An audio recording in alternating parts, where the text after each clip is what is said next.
আমি আপনাকে সামান্য কিছু মুড়ি দিলাম, আপনি এই মুড়িগুলো দিয়ে ইফতার করে আমার কাছে আসেন। আমি আপনাকে ইফতার করার জন্য কাচ্চি দিলাম, আপনি এই কাচ্চি খেয়ে ইফতার করে আপনি আমার কাছে আসেন। আমি আপনাকে রমজান মাসে ইফতার করার জন্য সুলা ভোট দিলাম, আপনি এগুলা দিয়ে ইফতার করে আমার কাছে আসেন। আমি আপনাকে রমজান মাসে ইফতার করার জন্য একটা চিকেন দিলাম, আপনি এই চিকেন দিয়ে ইফতার করে আমার কাছে আসেন। আমি আপনাকে ইফতার করার জন্য কম দামে কিছু খেজুর দিলাম, আপনি এগুলা দিয়ে ইফতার করে আপনি আমার কাছে আসেন। আমি আপনাকে দুবাইয়ের দামি খেজুর দিলাম, আপনি এই খেজুর দিয়ে ইফতার করে আপনি আমার কাছে আসেন। হে আল্লাহ, আপনি আমাকে সাহায্য করেন, যখন আমি কোন দিকে গিয়ে ইফতার গুলা খাবো, একদিকে কম দামি ইফতার একদিকে দামি ইফতার, আমি বুঝতে পারতেছি না। আপনি আমাকে বাটিয়ে দেন যে আমাকে সাহায্য করবে সঠিক পথে যেতে।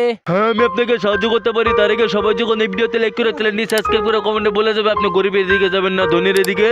বন্ধুরা প্লিজ তোমরা সবাই ভিডিওতে লাইক করে চ্যানেলটি সাবস্ক্রাইব করে কমেন্ট করো। হ্যাঁ, এই তো আপনার কথা শুনে সবাই ভিডিওতে লাইক করে চ্যানেলটি সাবস্ক্রাইব করে কমেন্ট করতে শুরু করে দিয়েছে যে আপনি ধনীর দিকে যাবেন না গরিবের দিকে।